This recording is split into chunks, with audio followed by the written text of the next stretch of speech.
ಕರ್ನಾಟಕ ಕಾನೂನು ಮತ್ತು ಸಂಸದೀಯ ಸುಧಾರಣಾ ಸಂಸ್ಥೆ ಹಾಗೂ ಬಿಷಪ್ ಕಾಟನ್ ಮಹಿಳಾ ಕ್ರಿಶ್ಚಿಯನ್ ಕಾನೂನು ಕಾಲೇಜು ಜಂಟಿಯಾಗಿ 2023 ಮೇ 20ರಂದು ಮಹಿಳಾ ಸಬಲೀಕರಣ ಕಾನೂನು ಮತ್ತು ನಿರ್ವಹಣೆಯ ಕುರಿತು ಒಂದು ದಿನದ ರಾಷ್ಟ್ರೀಯ ಸಮ್ಮೇಳನವನ್ನು ಆಯೋಜಿಸಲಾಗಿತ್ತು. ಯುವ ಸಬಲೀಕರಣ ಮತ್ತು ಕ್ರೀಡಾ ಇಲಾಖೆಯ ಅಪರ ಮುಖ್ಯ ಕಾರ್ಯದರ್ಶಿಗಳಾದ ಡಾ ಶಾಲಿನಿ ರಜನೀಶ್ ಅವರು ಸಮ್ಮೇಳನವನ್ನು ಉದ್ಘಾಟಿಸಿದರು. ದೀಪ ಬೆಳಗಿಸುವ ಸಮಯದಲ್ಲಿ ಶ್ರೀ ದ್ವಾರಕನಾಥ್ ಬಾಬು, ರೆವರೆಂಡ್ ಡಾ ವಿನ್ಸೆಂಟ್ ವಿನೋದ್ ಕುಮಾರ್, ಡಾ ರೇವಯ್ಯ ಒಡೆಯರ್, ಪ್ರೊಫೆಸರ್ ಇಂದ್ರಾಣಿ ಕೆಎಸ್ ಉಪಸ್ಥಿತರಿದ್ದರು. ಕಾಲೇಜಿನ ಪ್ರಾಂಶುಪಾಲೆ ಪ್ರೊಫೆಸರ್ ಇಂದ್ರಾಣಿ ಕೆಎಸ್ ಅವರು ಅತಿಥಿಗಳನ್ನು ಸ್ವಾಗತಿಸಿದರು.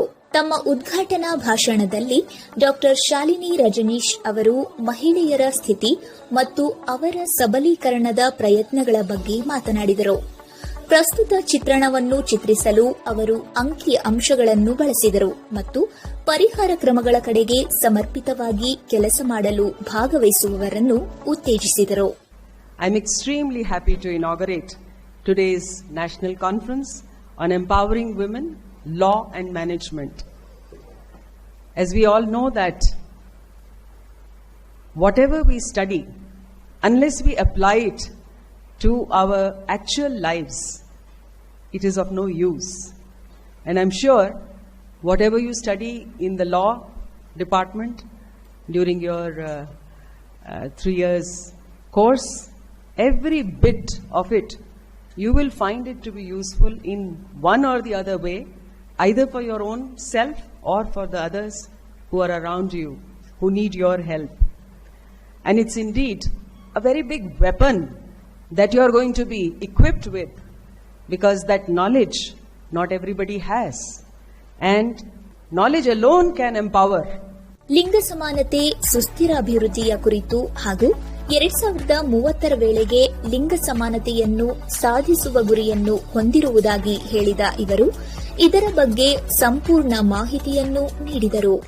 Basically, we all know that gender equality is not a reality. We all reiterate it in the Constitution. We reiterate it through thousands of laws, rules, regulations.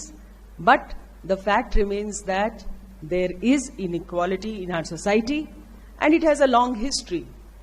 But do we allow to sustain that, or are we here to change it for better? So, Gender Equality SDG 5 has a vision that by 2030, that means another 7 to 8 years later, we should eliminate all forms of discrimination and violence against women in public and in private spheres, whether at home or outside the home. 2, we should undertake reforms to give women equal rights to economic empowerment, social empowerment, and then economic empowerment. If you don't have money in your hand, nobody will listen to you, nobody will give you the value and respect that you deserve as a human being. ಹಾಗೆಯೇ ಮುಂದುವರೆದು ಕರ್ನಾಟಕ ಮೊದಲ ಬಾರಿಗೆ gender budget ಅನ್ನು ಜಾರಿಗೆ ತಂದ ರಾಜ್ಯವಾಗಿದ್ದು 33% budget ಅನ್ನು ಮಹಿಳೆಯರಿಗೆ ಮೀಸಲಿಡಲಾಗಿದೆ ಎಂದರು. We were the first ever state to have presented a gender budget. That means in all the schemes of the government, 33% was reserved for women. So not 50%, but 33% was reserved. And for example, a scholarship scheme is there. So 33% has to be given to girls. It's like that. When we look at overall strength of law graduates, 49 girls against 100 boys. So even in law profession, not equal number of women are coming forward or girls are coming forward. In the labor market, we find only 25% girls are in the labor market. Rest of the 75% are not in the formal labor market. Doesn't mean that they are not doing any labor at all, but they are not formally recognized, and that is why there is a discrimination, because there is no law, there is no institution to protect their rights, because they are not recognized as formal laborer. Now, the law, says that there should be no discrimination in wages, but if a woman is getting 265 rupees for the same work, a man gets almost 400 rupees. And this is again the reality. If you look at internet usage, so there has been a study, how many women use mobile internet. Women are using it more. Though they have less number of mobiles, they're using it more. Interesting. So I hope they're using it more for knowledge purposes. When we look at the fundamental duties, we're talking about the rights and everything. Yes, we say that it is the duty of the state to ensure that the dignity of women is safeguarded. So I took the statistics on what are the crime, numbers against women. And this is again one of the indicator in United Nations Sustainable Development Goals. So all over the world, this is being monitored. How many cases, are today being registered? Sometimes crime happens, but it doesn't get registered. You know why? The social taboo that we have. Yet it is encouraging that these days more number of cases are getting registered because of more awareness among women about their rights and the tools that they have to protect them. So today, if we look at India, all India level, there are 428,000 crime against women, out of which 14,000 are from Karnataka. It's about 3%. But what really is mind-boggling is that in the overall human trafficking cases, 30% are from Karnataka. This is something very, very scary.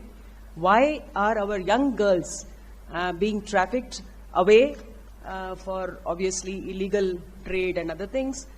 And this is where we have to protect our girls, make them aware, and the society as a whole has to act as a social net.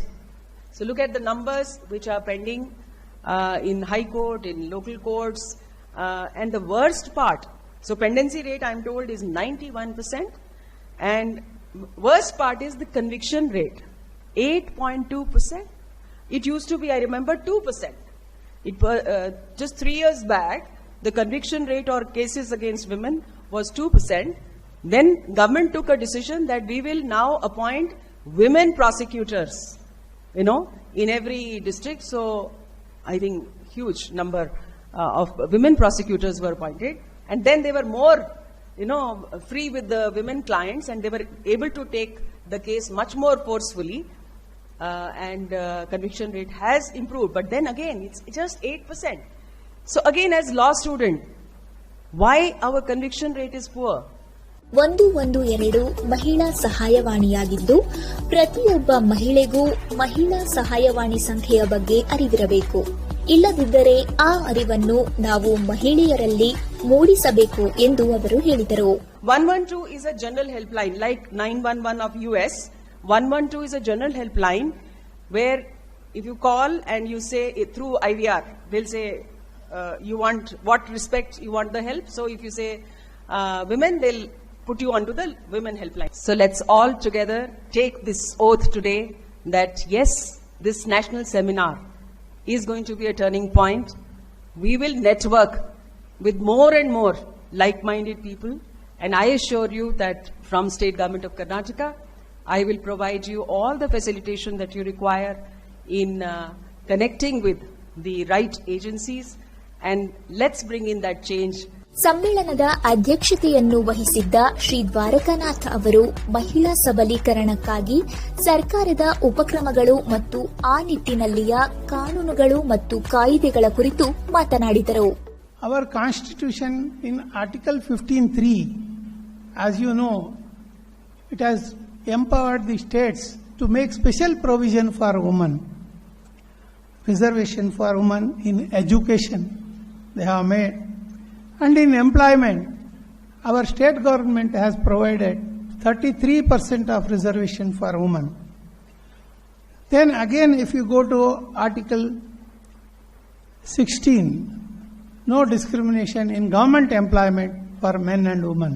Karnataka ಕೇಂದ್ರ ಧರ್ಮ ಪ್ರಾಂತ್ಯದ ಕಾರ್ಯದರ್ಶಿ reverend doctor Vincent Vinod Kumar ಅವರು ತಮ್ಮ ಭಾಷಣದಲ್ಲಿ ಮಹಿಳಾ ಸಬಲೀಕರಣದ ಅಗತ್ಯವನ್ನು ಒತ್ತಿ ಹೇಳಿದರು. This conference is organized to list out serious concerns that need to be resolved in our time and resolve ways and means to address these serious concerns through law and management. India can become a powerful nation only if it truly empowers its women. Let us empower women and build our nation. ಮಹಿಳಾ ಸಬಲೀಕರಣಕ್ಕಾಗಿ ಹಮ್ಮಿಕೊಂಡಿದ್ದ ರಾಷ್ಟ್ರೀಯ ಸಮ್ಮೇಳನದ ವಿಚಾರ ವಿನಿಮಯದ ಫಲಪ್ರದ ದಿನಕ್ಕೆ ಈ ವೇದಿಕೆ ಸಾಕ್ಷಿಯಾಯಿತು.